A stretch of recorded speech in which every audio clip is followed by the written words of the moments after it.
እዚህ መሆንሽን ጠርጥሬ ነው ስበር የመጣሁት። ምን ሆነሽ ነው እንደዚህ በሐሳብ የተዋጥሽ?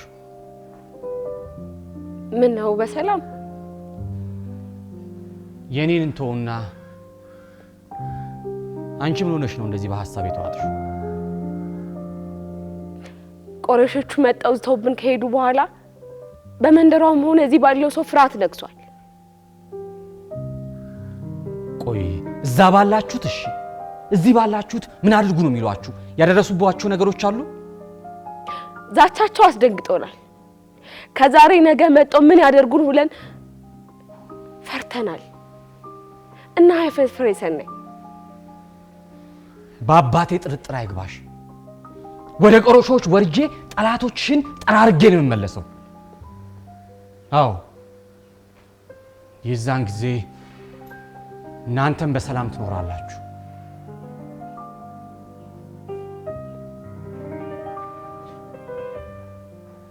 ጨረቃው አታምር? ጨረቃውና እኔ እኮ ጓደኛሞች ነን።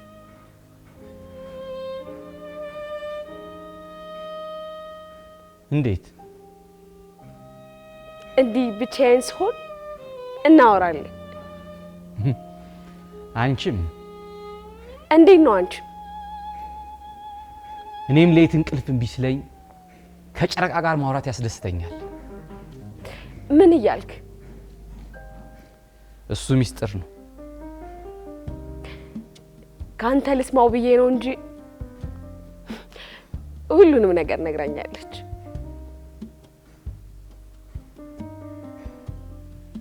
ማን? ጨረቃዋ። ምን ብላ ነገረች? ስለ አንተና ስለ አባታ ሰርግ።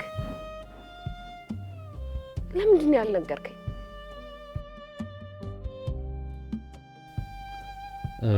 ረሳሁት። ሀገር ሁሉ የሚያወራለትን ጉድ ነው። ጉድ ስለሆነ ጉድ ነው የረሳው። ሌልትና አባታ በተቆጠቆጠ ሰረገላ ወደ ሳባ መታጠቢያዋ ስትሄድ ተመልክቻታለሁ።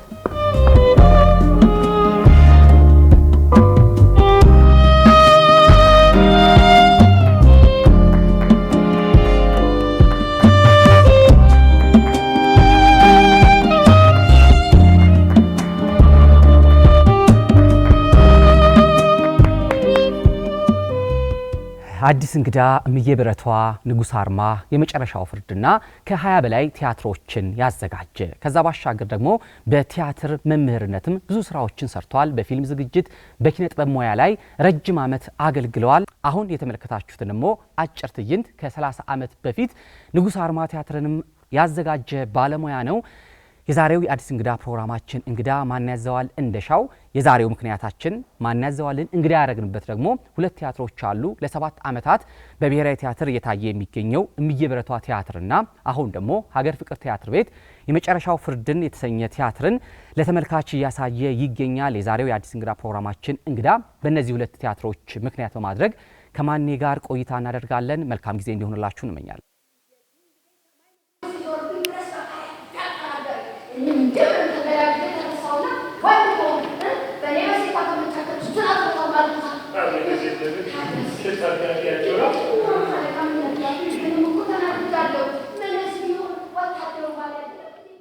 ማኔ በጣም ነው የማመሰግነው። የዛሬ ቅዳሜን ከኛ ጋር የአዲስ እንግዳ ፕሮግራማችን እንግዳችን ስለሆንክ በጣም ነው የምናመሰግነው። ዛሬ እንግዲህ አንተን ያገኘነው ዋና ምክንያታችን እምዬ ብረቷ 2011 አካባቢ ነው የጀመረው። እስካሁን ድረስ መድረክ ላይ ቆይታ አድርጓል ወደ 7 ዓመት አካባቢ። አሁን ደግሞ በዚህ ዓመት የተጀመረው የመጨረሻ ፍርድም ሀገር ፍቅር ቲያትር ቤት እየታየ ነው ሁለት ቲያትሮችና የመጨረሻው ቲያትር የመጨረሻው ፍርድ ነው። ስንተኛ ቲያትር ነው የመጨረሻው ፍርድ? ኦኬ መጨረሻው ፍርድ 20 ምናምንኛ ሊሆን ይችላል። ምንድነው በእኛ ባህል ልጆቻችንን አንቆጥርም እና ልክ እንደዛው እኔ የሰራዋቸውን ብዙ ስለሆኑ አይደለም ግን አልቆጥራቸውምና 20 ላይ እንደደረስኩ ትዝ ይለኛል የሆነ ጊዜ። ከዛ በኋላ የመጡትን 20 ምናምን እያልኩ ነው እና ከዛ በፊት የተሰሩት እንግዲህ 20 ምናምን ይሆናሉ። እምዬ ብረቷን ከሰራ በኋላ ረጅም ዓመት ቆይተ ነው የመጨረሻው ፍርድ የወጣው። አዎ ልክ ነው። ምክንያቱም እንትን ውስጥ ነበርኩ ወደ አስተዳደር ገብቼ ነበረ እና አስተዳደር ደግሞ ሲገባ ያው የአስተዳደር ስራ ብዙ ጊዜ ይፈጃል። በተለይ በአሁኑ ምንም ጊዜ አላገኘሁም። ከዚህ ቀደም አንድ ሁለት ቲያትሮች ያዘጋጅቻለሁ። በፊት የብሔራዊ ቲያትር ስራ አስኪያጅ የነበርኩ ጊዜ ትንሽ ታይም ነበረ። የአሁንኛው ላይ ብዙ ጊዜ አልነበረም፣ ይመች አልነበረም። ኮቪድ መካከል ላይ ነበረና በመካከል ላይ ያንን ብቻ ነው የሰራሁት። በመካከል ረጅም ጊዜ ነበረ። በኋላ ግን ያው የመጨረሻውን ፍርድ ሰርቻለሁ። እሱ አሁን 7 ወር ሊሞላው ነው እና ይሄኛው 7 ወር ሊሞላው ነው፣ ያኛው ደግሞ 7 ዓመት ሞላው። 7 ቁጥር እንግዲህ ብዙ ጊዜ ምትሃታዊ ቁጥር ይባላል፣ ማጂካል።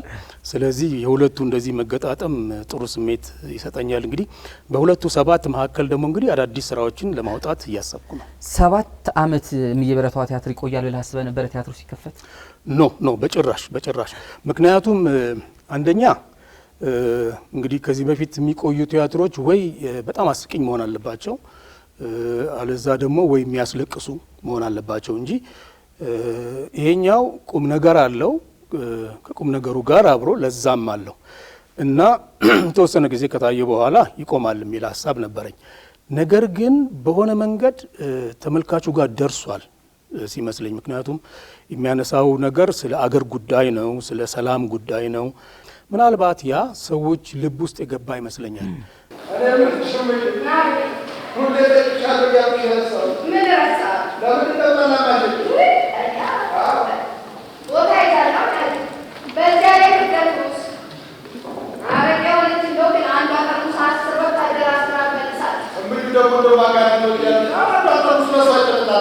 ጀርመን ተምረሃልና የውርስ ትርጉም ለመስራት እዛ ትምህርት ቤት መማርህ ተጽዕኖ አድርጓል ለቲያትሩ ለሌሎች ቲያትሮችም? ጀርመን ሀገር መማሪያ አንደኛ የብሬሽት ቲያትር አለ፣ የቲያትር ኦንዛምብል የሚሉት ለብሬሽት ቲያትሮች ብቻ የተወሰነ እና እዛ ብዙ የብሬሽትን ቲያትሮች አይቻለሁ እና አንድ የሚያስቀናኝ ነገር ምንድን ነው? ለብሬሽት ከሁለተኛው ዓለም ጦርነት በኋላ ጀርመን ስትከፈል ብሬሽት አሜሪካን ሀገር ነበረ እና ለሁለት ተከፍላ ምዕራብና ምስራቅ ጀርመን ሁለቱም ና አሉት ብሬሽትን። ነገር ግን ምስራቅ ጀርመን ምን አለ? አንድ ቲያትር ቤት አለ፣ ይህን ናና ውሰደው ነው ያሉት። እና አሁን ምን እመኛለሁ አንዳንድ ጊዜ ምን አለ የጸጋዬ ገብረመድህን ቲያትር የሚባል ቢኖር እላለሁ። ምን አለ የመንግስቱ ለማ ቲያትር የሚባል ቢኖር እላለሁ። እና ከዛ አንድ እንማራለን። ምናልባት ወደፊት ይሄ ይሳካል ብዬ አስባለሁ። ሌላው እንግዲህ በመሀከል አንድ ጊዜ ለትርጉም ስራ ለትርጉም ትምህርት ወርክሾፕ ጀርመን ሀገር ተመልሼ ሄጄ ነበረ። እሱ በጣም አግዞኛል። እንግዲህ እዚህ ቲያትር ላይ እኔ ተዋናይና ረዳት አዘጋጅ ነኝ። በዚህ ቲያትር እንግዲህ የመጀመሪያ ጊዜ ስክሪፕቱን ሳገኘው የእውነት በጣም ነው የገረመኝ። ደጋግሜ ነው ያነበብኩት። 11 ትዕይንቶች አሉት። ኤፒክም በማንበብ ደረጃ ነው እንጂ ስሳተፍበት ሁለተኛና ሶስተኛ ይመስለኛል። እንግዲህ የብረቷ ሞስ 7 ዓመት ሆኖታል። እኔ ደግሞ ቲያትሩን ከተቀላቀልኩኝ ወደ 2 ዓመት ሊሆነኝ ነው። ከዛ በፊት ቲያትሩን አውቀዋለሁ፣ ሲሰሩት አይዋለሁ እና በጣም ተወዳጅ የሆነ ስራ ነው። በጣም ወቅትን የሚያሳይ ጊዜን የሚያሳይ ስራ ነውና የሚገባው ተመልካች ሁሉ ያለፈበትን ታሪክ የሚያስታውስበት ያለፈበትን የመንግስት ሽግግር፣ የጦርነት ሂደት፣ የጦርነት አስከፊነትን የሚያሳይ ነውና ስቲል ዘመናችንን የዋጀ የሚባል አይነት ቲያትር ነው። በጣም ተወዳጅ ቲያትር ነው። 7 ዓመትም የቆየበት ምክንያት ያ ይመስለኛልና እኔ ደግሞ መሰረት ህይወት የምትጫወታትንም የብረቷን ገጸ ባህሪ ነው እንደወክል ተጠርቼ ኦልሞስት 2 ዓመት ሊሆነኝ ነው እንግዲህ ምዬን ወክዬ ስጫወት አሁንም ድረስ እንግዲህ ቲያትሩን እየሰራው ነው። በተለይ የብረቷ ቲያትር ላይ ያሉ ተዋናዮች 7 ዓመት ሙሉ የቆዩ አሉ። እስካሁን ድረስ መጀመሪያው ቲያትሩ ሲከፈት እስካሁን ድረስ ያሉ ተዋናዮችና አንዳንድ ጊዜ ምን ሲሉ ሰማቸዋለሁኝ እንዴ ለካ ማን እንደዚህ ማለት ፈልጎ ነው ይላሉ። 4 ዓመት 5 ዓመት ከታየ በኋላ ማለት ነው። እስከዛ ሰዓት ድረስ ያልገባቸው ከዛ ደግሞ የገባቸው ከዛ ደግሞ እየቆየ ሲሄድ እንዴ ለካ እዚህ ጋር እንደዚህ ማለት ተፈልጎ ነው ሲሉ እሰማለሁኝ። እና ይሄኛውን ሀሳብ እንዴት ታየዋለህ? ልክ ነው እኮ አሁን አንድ ነገር ጥሩ አርጋ አሽተህ ከልብህ ከሰራኸው እንደ ሰምና ወርቅ ይሆናል። ምንድነው ያው እንደምናውቀው ሰምና ወርቅ ከላይ ያለ ለሁሉም ግልጽ የሚሆን መልእክት አለ ሰሙ እና ጥሩ አርጋ ከሰራኸው አንዳንዴ ወርቅ ይኖረዋል። ከስር ደግሞ ንጣፍ ሆኖ ብዙ ያላጤንከው እየቆየ ስትሄድ ግን የሚገባህ ነገር ይኖራል። እና እንግዲህ ሰምና ወርቅ አንዱ ባህላችን ነው። አክቹአሊ ወደፊት የማስበው ይሄ አሁን የተሰራው በአጋጣሚም ሊሆን ይችላል ውስጡ ገብቼ በስሜት በሁሉን ነገር በኮንሰንትሬሽን ስለሰራሁት ይሆናል። ግን አሁን የማስበው ለምን ሆን ብለን እንደ ሰምና ወርቅ ቅኔ ሰምና ወርቅ የሆነ ቲያትር ስለምን አንሰራ የሚል ሀሳብ አለኝ። ስለዚህ ይሄ አንዱ ባህላችንን የመውሰድና የማዳበር ተግባር ይሆናል ማለት ነው።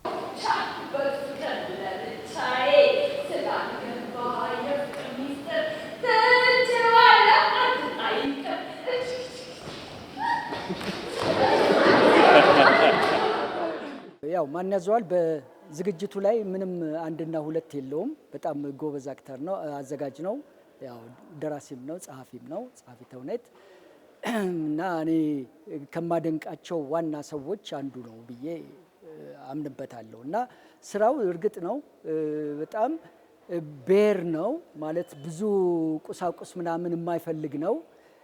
አንድ ሲምቦሊክ በሆነ አንድ ጋሪ በሱ በጋሪ የሚጓጓዘውን ብቻ ነው የሚያሳየው። በቃ ይሄ ለየት የሚያደርገው ባህሪ ነው። እምዬ ብረቷ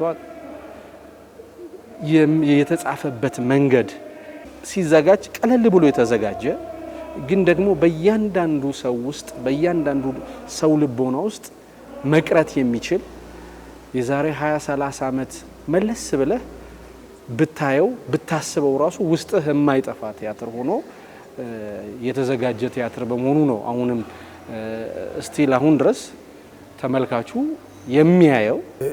በተለይ ግን የመጨረሻው ክፍል ነው ልቤን የሚነካኝ። የመጀመሪያው ክፍል ለምሳሌ ወደ አገራችን እንዴት አድርገን እንዳቀረብ ነው ይታያል። የመጨረሻው ክፍል ግን የወደፊቱን ትውልድ የመንከባከብ የወደፊቱን ትውልድ የማሳደግ ለወደፊቱ ትውልድ የመስራት የመጋፈጥ የምታረግበት ነውና በመጨረሻው ላይ ጋሪዋን ተሸክማ ስትሄድ ማለቁ ተስፋን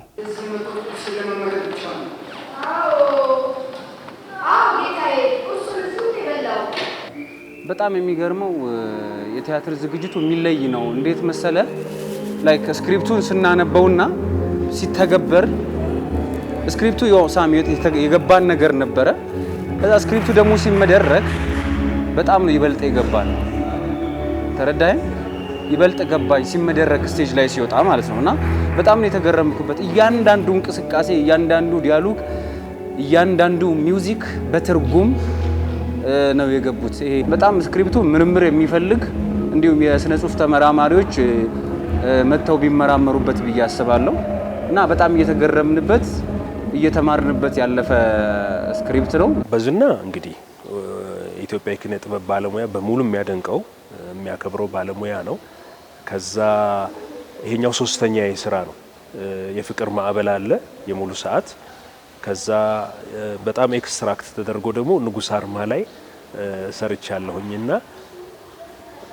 ሶስቱም ቦታ ላይ ማኔ ልዩ ነው እንደየተውኔቶቹ በቃ እውቀቱን የምታገኝበት ባለሙያ ነው። ሽማኔ ቆይታችን እንደቀጠለ ነው። ስለ መጨረሻው ፍርድ ደግሞ እናውራ እስቲ። እንዴት ነበረ ሂደቱ? ምን ይመስላል? ስንት ተዋናዮች አሉ?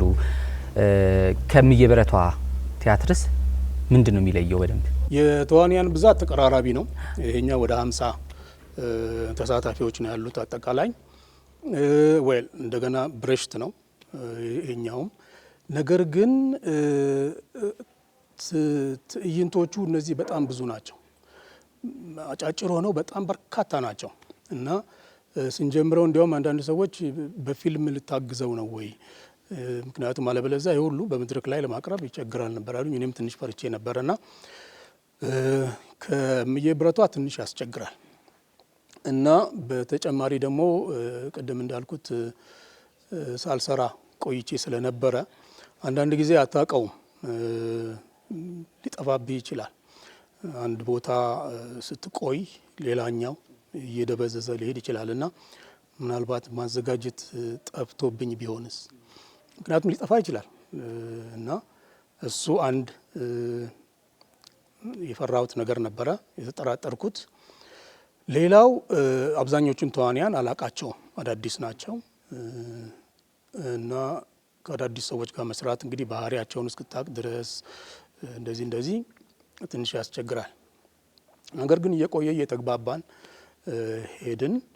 ከ6 ዓመት በኋላ ወደ ሙያው ተመልሼ ይሄ አይነት የተመልካች ምላሽ ሳገኝ በእውነቱ በጣም ነው የረካሁትና እንዲያውም አሁን አንዳንድ ስራዎች እንድጀምር ሞራል የሆነኝ ሁሉ እሱ ነው።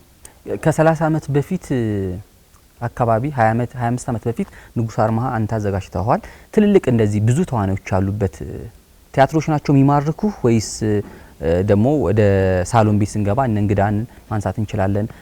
በብሔራዊ ቲያትር ነበረ እነ ስናፍቅሽና ዋሲውን የሚሰሩት የነበረው ቲያትር የትኛው ቲያትር ላይ ነው ያንተ ነፍስ ያለችው? እኔ በእርግጥ ጥቂት ተዋንያን ጋር መስራት ነው የሚመቸኝ እና ምክንያቱም ጠቅላላውን ነገር መቆጣጠር ትችላለህ። ጥቂት ተዋንያን ናቸው፣ ሲነሪው የተወሰነ ነው እንደዚህና እዛ ላይ በጣም አትኩሮ ለመስራት ይመቻል። ምንድነው አድምቶ ነው የሚባለው፣ ለመስራት ይመቻል። ሲበዛ ሀሳብ ይበተናል፣ ሰው ያስቸግራል። ነገር ግን ተሰርቶ ሲያልቅ ደግሞ አጠቃላይ የሚፈጥረው ስሜት እንደ በርካታ ሰዎች እንደተሳተፉበት አይሆንም እና ብዙ ጊዜ ምንድነው ማድረገው ረዳት አዘጋጆች እና አስተባባሪዎች እንዲያግዙኝ ያደርጋለሁ። የተወሰኑ ነገሮችን ለነሱ አሳልፌ እሰጣለሁ። ሀሳቡን እናገርና እነሱ እንዲሰሩት አደርጋለሁ። እሱ ያለው አንዱ ኳሊቲ ምንድነው ስክሪፕቱን ተዋናዩ እንዲረዳው እና ተረድቶት እንዲጫወተው የሚያደርግበት መንገድ ከሌሎች አዘጋጆች ይለየዋል። አንደኛው ተዋናዩ እስካልገባው ድረስ እስኪገባው ድረስ ያስረዳዋል። እስኪገባው ድረስ ዛሬም ነገም ከነጎዲያም ያንን ተዋናይ ይነግራል፣ ያስረዳልና ያ የሚያስረዳበት መንገድ ደግሞ ኮሚኒኬሽኑ በጣም ኢዚሊና በመግባባት ላይ የተመሰረተ ኮሚኒኬሽን አለውና አንዳንድ አዘጋጆች ተዋናይ ያልመጣለት ሲል ተዋናዩን ጭራሽ አቮይድ አድርገው ሌላ ተዋናይ ይዘው ይመጣሉ። እሱ የዲሲፕሊን ችግር ካልሆነ በስተቀር ከተዋናዩ ጋር የዲሲፕሊን ችግር እስካልገጠመው ድረስ ተዋናዩን ግን ራሱ ያበቃዋል።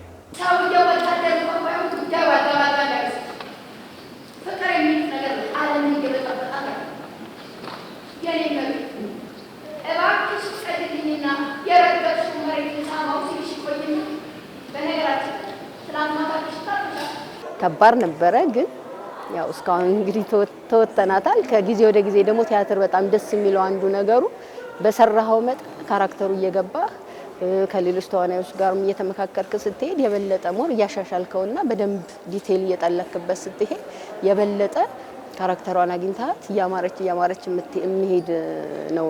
ቲያትር ትልቁ ውበቱ ይሄ ነው።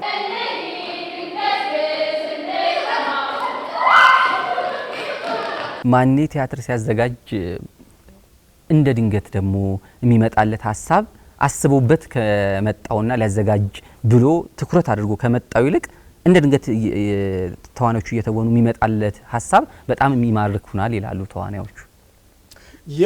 ያ ምንድነው አንድ ጊዜ ምን ሰማው፣ አንድ የሙዚቃ ኮንዳክተር መሰለኝ ምን ይላል፣ በሁለት አይነት ሊሰራ ይችላል እንደዚህ አይነት ዝግጅት። ያው የሙዚቃ እና የቲያትር ትንሽ ቢለያይም መሰረታዊ ነገሩ አንድ ነው። አንዳንድ ሰዎች ሲያዘጋጁ ልክ ህንፃ እንደሚሰሩ ነው እና በአንዱ ላይ አንዱን እየጨመሩ ነው የሚሄዱት። አንዳንዶች ደግሞ አትክልት እንደሚኮተኩቱ እንደሚያሳድጉ ነው። ይሄ የሚገነባው ሰው ሁሉን ነገር ጨርሶ ሁሉን ነገር በአቀደው መሰረት የሚሰራ ነው። አትክልት የሚኮተኩተው አትክልት የሚያለማው ሰው ግን ሁሉን ነገር አይሰራም። ለአትክልቱ የሚተውለት ነገር አለ፣ ያመቻቻል፣ የሚያስፈልገውን ነገር ይሰጠዋል፣ ውሃ ይሰጠዋል፣ አረሙን ይነቅልለታል። ማደጉን ግን አትክልቱ ራሱ ነው የሚያደርገው ይላልና ይሄን ሰማ ምናልባት እኔ እንደዛ ነው የምሰራው አልኩኝ። ምክንያቱም ብዙ ነገሮች ለአክተሮች ተዋለሁ እና አክተሮች ሀሳቡን አጠቃላይ ከተነጋገርን በኋላ በራሳቸው እንዲሄዱ አደርጋለሁ። አንዳንዴ አክተሮቹ ኢንስፓየር ያደርጉኛል። የሚሰሩት ስራ የሆነ ነገር ሲጨምሩ የሆነ ነገር ጨምራለሁ እና እንደ ምንድን ነው ጃዝ ሙዚቃ እንደዛ ነው ይባላል። ጃዝ ሙዚቃ መሰረታዊ ነገር ይዘው ከዛ አንዱ የሆነ አዲስ ነገር ሲጨምር ሌላውም ይጨምራል እና እየተናበቡ ነው የሚሄዱት፣ እዛው ነው የሚፈጥሩት። ሶ አንዳንድ ጊዜ ልምምድ ላይ የዛ አይነት የመቀባበል ነገር አለ።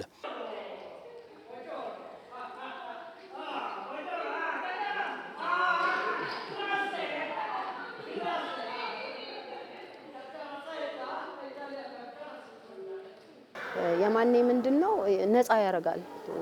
በጣም ብዙ ነገር የሆነ አንተን እንድታረግ ይፈልጋል። ይሄ የሚጫን ሰው አይደለም። ሀሳብ ይቀበላል፣ አስተያየት ይቀበላል እና እንዲህ ቢሆን ስትለው እስቲ ሞከረን ነው የሚል አይነት ሰው ነው ማኔና እድል ይሰጣል። በጣም ያ ነገሩ ደስ ይላል። እዚህ ስክሪፕት ላይ ወይም እዚህ ተውኔት ላይ አንድ ማስታወሰው አባባል አለችው። ይሄን ተውኔት ተውናችሁበት ተከፍቶ ለህዝብ ከታየ በኋላ አይደለም ስሜቱን የምታውቁት ይለናል። የዛሬ 10 ዓመት 20 ዓመት እዚህ ስክሪፕት ላይ በመተወኔ ኩራት ይሰማኛል ብላችሁ የምትናገሩት ስክሪፕት ነው ብሎ ይናገር ነበር እና በጊዜው ዝም ብለህ እንደወረደ አነጋገሩን ስታየው በዚህ ደረጃ እንዴት ኮንፊደንሻል ሆኖ በሙሉ ልብ እንዴት እንደዚህ ይናገራል ብለህ ታስባለህ። ግን አይገርምህም? እውነት ነው። ኦልሞስት ያሁን በዚህ ዘመን 7 ዓመት አንድ ቲያትር ቆየ ማለት ታስበው የስክሪፕቱን ወይም የዝግጅቱን አቅም ነው የሚያሳየውና እውነትም ኩራት ይሰማል። ማስተማሪያ ቆመው በጣም እኔ እንዲያስተምር ከምፈልገው ሰዎች መካከል አንዱ ማኔ ነው አለኝ አንድ ወዳጅና ይሄን ጠይቀው ያለኝ እሱ ነው። ያ ማስተማር በጣም ወድ ነበረ። ግን በሆነ ጊዜ በሆነ ነገር ተከፋሁና ያው ዩኒቨርሲቲ እንደምታውቁት የእውቀት የአካዳሚ ማዕከል ነው እና እያንዳንዱ ሰው በራሱ የሚሄድበት ኃላፊነት ወስዶ የሚሰራው የሚያስተምረው ነገር ነው እና በጣም ደስ የሚል ነበር። በኋላ ግን አንዳንድ የማይሆኑ የቢሮክራቲክ የሆኑ አሰራሮች መጡና እንደዛ ነገር ሲመጣ እኔ ይሄን አልፈልግም። ምክንያቱም ከተማሪዎቼ ጋር እያስተማርኳቸው ሀሳብ እየሰጡኝ እየተማማርን እንድንቀጥል እንጂ ተንኮል የመወራወር ነገር ከመጣ ሀሳብ ይበታተናል፣ ሌላ ነገር ውስጥ ይገባል ብዬ ጥዬ ወጣሁ። ወደ መድረኩ ስመጣ ወደ ቲያትሩ ስመጣ ደግሞ ይሄኛው የበለጠ እየሳበኝ መጣና ብዙ አስተማሪዎች አሉ፣ በቂ አስተማሪዎች ስላሉ እኔ እዚህኛው ብቀጥልስ ይሄኛው ከተስማማኝ ብዬ በዛው ቀጠልኩኝ።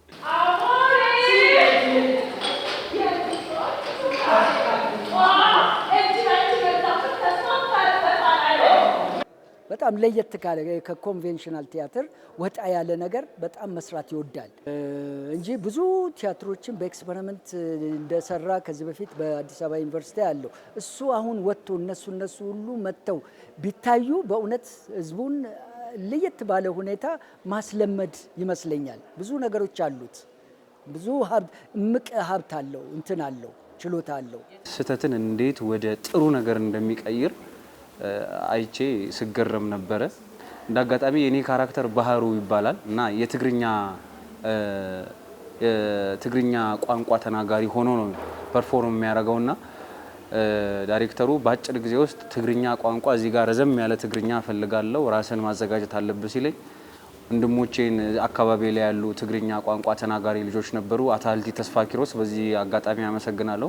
እነሱን አውርቼ ራሴን ፉል ታይም ጊዜ ሰጥቼ የትግርኛ ቋንቋ ላይ ተለማምጄ ሰርፕራይዝ አድርጌዋለሁ። እሱም ደስ ብሎታል። ደስ የሚል ጊዜ ነበረን። እግዚአብሔር የተመሰገነ።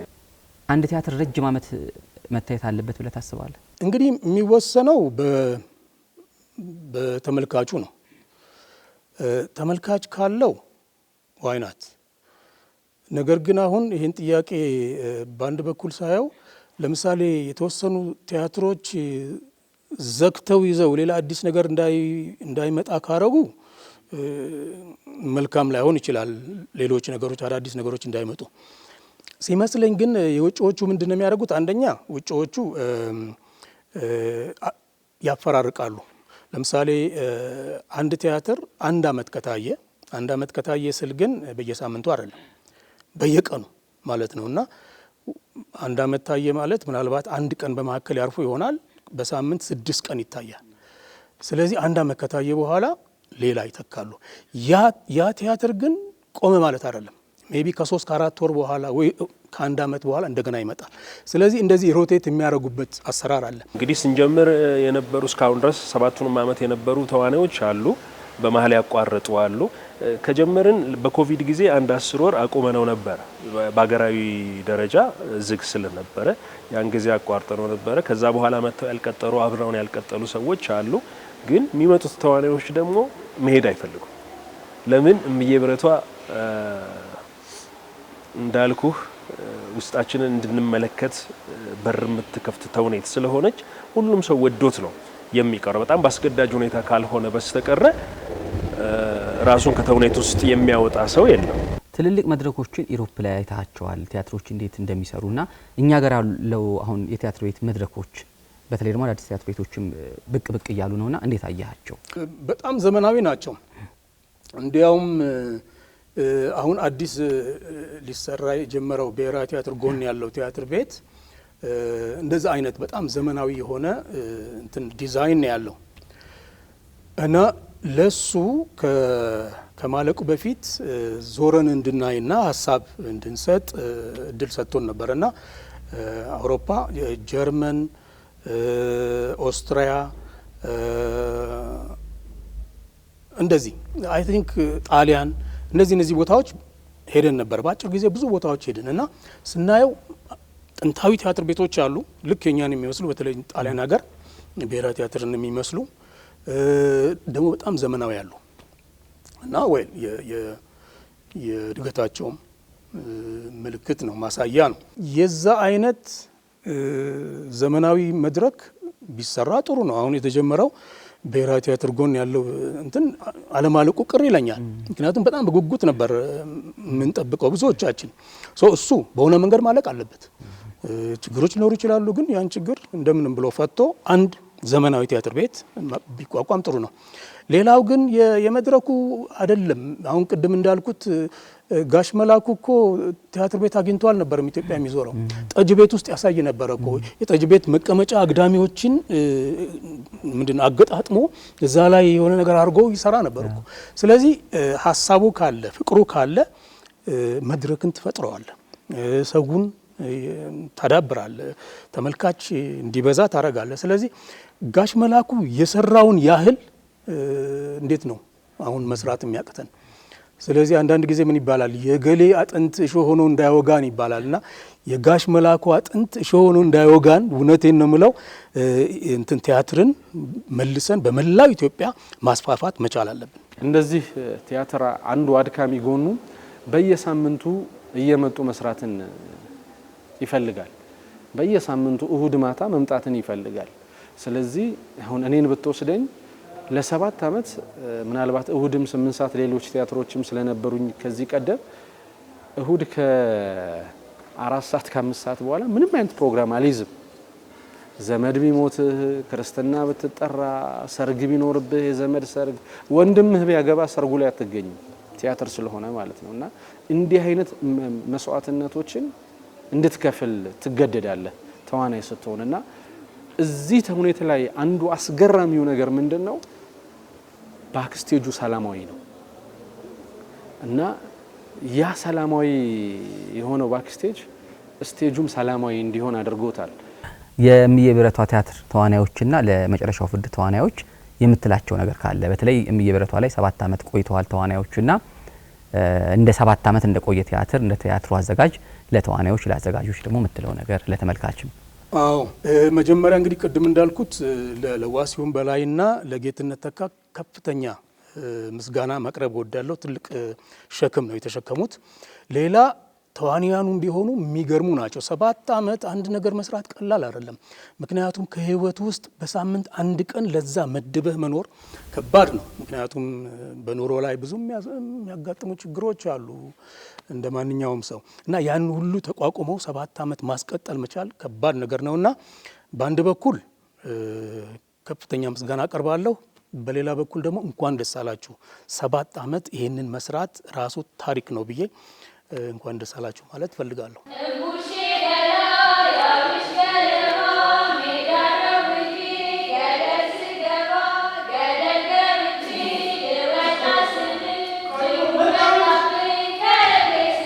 የብረቷንና የመጨረሻውን ፍርድ ደግሞ ቢያሳትምልን ነገ ከነገ ወዲያ ሁላችንም ቤታችን ቁጭ ብለን ብንማርበት የኤፒክ አጻጻፍ እንዴት እንደሆነ ሀገራዊ አድርጎ እንዴት መመለስ እንደሚቻል በእነዚህ 2 ስራዎች እንማራለን ብዬ አስባለሁ። ምናልባት ከቲያትርም ውጪ ሊሆን ይችላል። እንግዲህ ወደፊት እሱም ይላል አብረን እንሰራለን ይላል። እኔም ያንን ነው እንተነምለው። ቤቱ አሁንም ለሱ ክፍት ነው። ሁሉንም እንኳን ያደረሳችሁ ለማለት እወዳለሁ። ለምዬ ብረቷ ሙሉ ተዋናዮች እንዲሁም ቴክኒካል ክሩ፣ ሳውንድማኖች፣ ላይትማኖች፣ ከጀርባ ያላችሁ ቴክኒካል አጠቃላይ ሜካፕ አርቲስቶች በጣም ደስ ብሎኛል። 7 ዓመት ሙሉ ማሳለፍ ቀላል አይደለም። በድል ተወጥተነዋል። እግዚአብሔር የተመሰገነ ይሁን። እንኳን ደስ አላችሁ፣ እንኳን ደስ አለን። አመሰግናለሁ። እንግዲህ የብረቷ ቲያትር ክሮች በአጠቃላይ አዘጋጁ፣ ተርጓሚው እና ተዋናዮቹ እንኳን ለ7 ዓመት በዓላችሁ አደረሳችሁ ማለት ፈልጋለሁ። ይሄን ያህል ጊዜ ቲያትርን በጽናት ሰርቶ ይሄን ያህል ዓመት መቆየት በራሱ ትልቅ ክህሎትና ትልቅ ጸጋ ነው ብዬ ነው ማስበውና ለዚህ ጊዜ ለዚህ ቀን ስላደረሳችሁ በጣም አመሰግናለሁ። እኔም ደግሞ ትንሽ ጊዜም ቢሆን ከናንተ ጋር ተቀላቅዬ የሰራሁት በጣም ደስ ብሎኝ ነው። እስከዛሬ ድረስ 2 ዓመት ሊሞላኝ ነው አሁን። በጣም በደስታ ደስ ብሎኝ እየሰራሁ ነው ያለሁት ስቲልና እንኳን ደስ አለን፣ እንኳን ለ7ኛ ዓመታችን አደረሰን ማለት ፈልጋለሁ። እንግዲህ የምዬ ብረቷ ተዋናዮች በሙሉ እንኳን ለ7ኛ ዓመታችን በሰላም አደረሰን እላችኋለሁ። ደግሞ ከዚህ የበለጠ ቆንጆ ፕሌይ ሰርተን እንድንገናኝ የእግዚአብሔር መልካም ፍቃዱ ይሁን። ስለነበረን ጊዜ እጅግ በጣም አመሰግናለሁ። የመጨረሻው ፍርድም እየታየ ነው። አገር ፍቅር መጥተው እንግዲህ ተመልካቾቻችን እንዲያዩት አገር ፍቅር እሁድ 11 ሰዓት ተኩል፣ ብሔራዊ ቲያትር ደግሞ እምዬ ብረቷ 11 ሰዓት ከ30 የሚታዩ 2 ቲያትሮች ናቸው። እነዚህን ቲያትሮች ደግሞ ምክንያት በማድረግ ከማኔ ጋር ቆይታ አድርገናል። የመጨረሻ ጥያቄ የሚሆነው ግን ማኔ በቀጣይ ምን አዲስ ነገር አለ? ባለፈ አንድ ለጓደኛችን ድጋፍ ብለን የሰራነው ቲያትር ነበረ፣ ሪቫይቭ ያደረግነው የመስቀል ወፍ የሚል እሱን አንዴ ከሰራናው ይቀር ብለን አሁን ዓለም ሲኒማ ልናስገባው ሀሳብ አለን። ሌላኛው እንግዳን ድጋሚ እንድንሰራው ከጓደኞቼ ጋር ተነጋግረን ይህን ሰሞን ልምምድ እንጀምራለን። ከዛ በተረፈ ግን አንድ ምንድነው የቲቪ ድራማ የጻፍኩ ነው እና ምናልባት 1 ሲዝን ወይም 2 ሲዝን ብቻ የሚሄድ ነው። ሶ ሊሚትድ ሲዝን ነው፣ አገራዊ ነው፣ ባህላዊ ነው እና እሱን መጻፍ ጀምሬያለሁ። እሱ የቴሌቪዥን ድራማ ነው። እስከዛሬ ከሰራኋቸው እንግዲህ ለየት የሚለው እሱ ነው። ምክንያቱም የተወሰነ ጊዜ የበድሉ ዋቅጅራን በመሃል 1 ሲዝን አዘጋጅቻለሁ። ከዛ በተረፈ ከተከታታይ ድራማ ጋር ብዙ ግንኙነት የለም። ይሄኛው ግን ራሴ ነኝ የምጽፈው፣ ራሴ ነኝ የማዘጋጀው እና አንድ አዲስ ሙከራ ይሆናል ብዬ አስባለሁ። ደግነቱ ግን እነዚህ የሰራኋቸው ድራማዎች አክተሮችን ለመመልመል የሚመች ነው። ምክንያቱም የብረቷ ላይ በርካታ ተዋንያን አሉ። የመጨረሻው ፍርድ ላይ የ4 ቲያትር ቤት ተዋንያን አሉ። ስለዚህ እነዚህን አንድ ላይ ይዤ ነው ወደ ቲቪ ድራማው የሚሄደውና እንደሚሳካ ተስፋ አለኝ። ማኔ በጣም ነው የምናመሰግነው። እንግዲህ ማኔ ለሁለቱ ቲያትር ተዋናዮች ደግሞ አዲስ ነገር ነው የነገረንና ይሄ ነገር እንግዲህ ሁላችሁም ሰምታችኋል። ማኔን በቅርብ አዲስ ስራ እናገኘዋለን። ከኛ ጋር ቆይታ ስላደረጋችሁ ደግሞ በጣም እናመሰግናለን። የዛሬው የአዲስ እንግዳ ፕሮግራማችን እስካሁን የተከታተላችሁትን ይመስል ነበረ።